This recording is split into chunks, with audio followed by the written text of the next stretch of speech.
वर्षाच्या शेवटच्या म्हणजे फाल्गुन महिन्यातील होळी पौर्णिमा झाली की आपण म्हणतो होळीमध्ये थंडी जळाली आणि उष्णतेचा त्रास सुरू झाला। नवीन वर्षाचा पहिला दिवस म्हणजे पाडवा हा दिवस आपण साजरा करतो कडुलिंबाचा पाला प्रसाद म्हणून खाऊ। तर हाच जो कडुलिंब आहे तो गुणाने थंड आणि वृक्ष आहे। या कडुलिंबाच्या पानांचा रस 1 ते 2 चमचे पुढे 15 दिवस किंवा 1 महिना रोज सकाळी उपाशीपोटी घ्यावा। जर तुमची पचनशक्ती कमजोर असेल, पानांचा रस पिल्याने तुम्हाला त्रास होत असेल, पोटात दुखत असेल, तर अशा वेळेला कडुलिंबाची 10 ते 15 पाने 1 कप पाण्यामध्ये उकळावीत, अर्धा कप करावे ते पाणी आणि अशा पद्धतीचा काढा तुम्ही रोज सकाळी पिऊ शकता। यामुळे पुढे येणारा उन्हाळा बाधणार नाहीच, शिवाय शुगर कंट्रोलमध्ये राहिल्यामुळे HbA1c लेवल व्यवस्थित राहिल्यामुळे तुम्ही उन्हाळ्यात कधी कधी आईस्क्रीम सुद्धा खाऊ शकाल। कडक उन्हाळ्याच्या दिवसांमध्ये सकाळी 10 ते 4 या वेळामध्ये घरातून बाहेर पडू नये।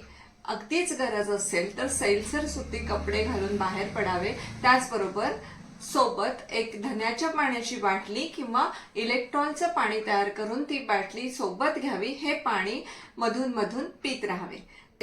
कडक उन्हातून एकदम घरात आल्यानंतर घटाघटा गार पाणी, फ्रीजमधलं पाणी पिऊ नये आणि एसी मधून बाहेर जाताना, उन्हात जाताना देखील थोडा वेळ नॉर्मल टेम्परेचरला थांबावे आणि नंतर बाहेरच्या कडक उन्हामध्ये जावे।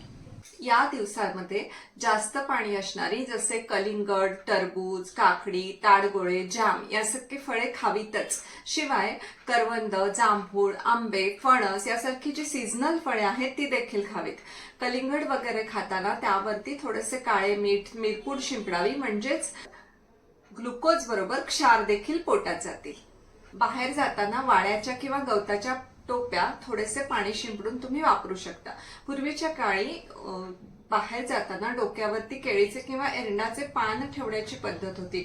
आता देखील टोपीच्या आतमध्ये तुम्ही एखादे पान ठेवून जाऊ शकता।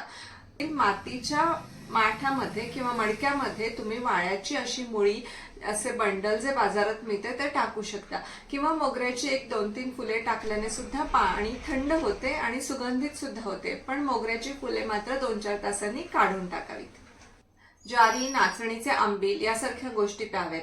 नाचणीचे आंबील करताना नाचणी भिजवून त्याला मोड आणून ती सुकवावी आणि त्यानंतर त्याचे पीठ करावे। अशा पिठाचे आंबील केल्याने त्यामधील कॅल्शियम आणि आयर्न हे घटक आपल्या आतड्यामध्ये लवकर शोषले जातात आणि आपल्याला जास्त प्रमाणात एनर्जी मिळते।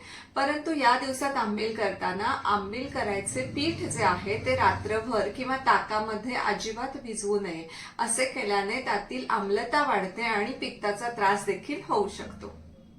धन्याचे पाणी, 1 मूठ धने थोडेसे खरडून त्याच्यामध्ये 1 तांब्या पाणी घालावे आणि ते उकळी आल्यानंतर 5 मिनिटे उकळावे। असे पाणी गाळून त्याच्यामध्ये आपल्याला हवी असल्यास थोडीशी खडीसाखर घालून हेच पाणी दिवसभर प्यावे। असे पाणी प्यायल्याने लघवीची जळजळ कमी होते, शरीरातील उष्णता देखील कमी होते। आंब्याचा सीझन सुरू झाल्यानंतर म्हणजे शक्यतो अक्षय तृतीयेनंतर रोज 1 देशी रायवळ असा आंबा चोखून खावा। जर तुम्ही हापूसचा आंबा खाणार असाल तर मात्र 2 ते 3 फोडीच त्याच्या खायला हव्यात। आमरस खाताना मात्र आमरसाच्या वाटीमध्ये 1 चमचा तूप जरूर घाला। हे ओमेगा 3 फॅट असलेले तूप वापरल्याने आमरस खाल्ल्यावर जो एकदम शुगर स्पाइक होणार असतो, रक्तातील साखर एकदम वाढणार असते, ती तशी न वाढता हळूहळू वाढते। खिडक्यांना वाळ्याचे पडदे लावावेत किंवा कॉटनचे जाड पडदे लावून त्यावरच्या वेळी त्यावरती पाणी शिंपडावे। असे केल्याने बाहेरच्या तापमानापेक्षा घरातील तापमान निश्चितच कमी राहते। उन्हाळ्याच्या दिवसांमध्ये चहा कमीत कमी प्यावा।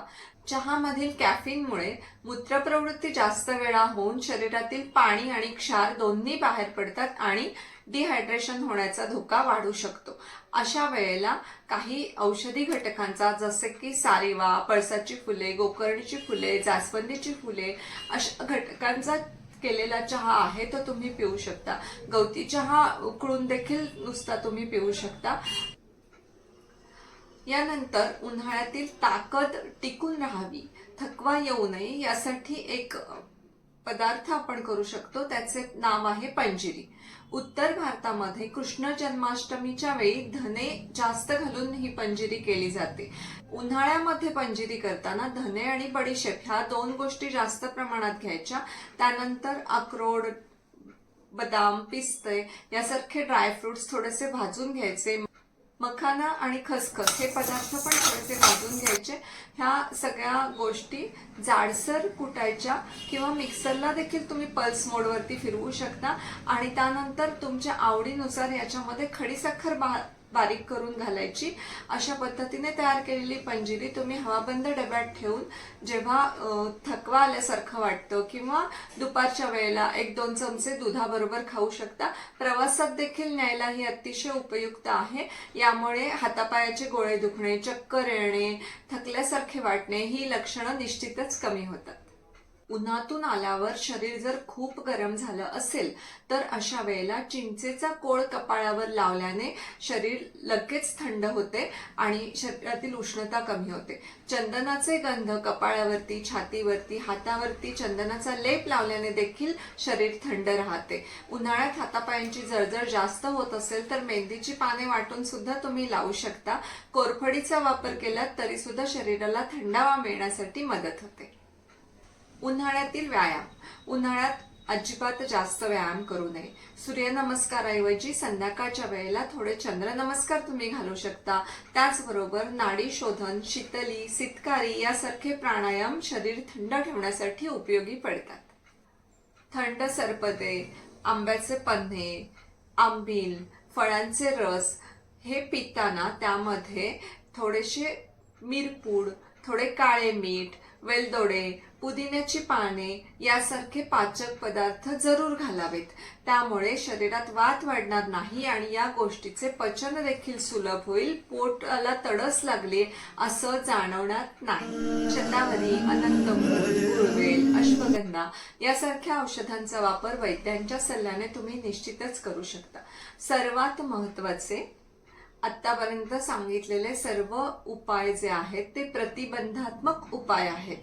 जर एखाद्या व्यक्तीला उष्णतेचा खूप त्रास होत असेल, शरीराचं तापमान जास्त वाढलं असेल, चक्कर येत असेल, श्वास घ्यायला त्रास होत असेल, ती व्यक्ती असंबद्ध बडबड करते असं तुम्हाला वाटत असेल तर त्या व्यक्तीला त्वरित हॉस्पिटलमध्ये हलवणं अतिशय गरजेचं आहे.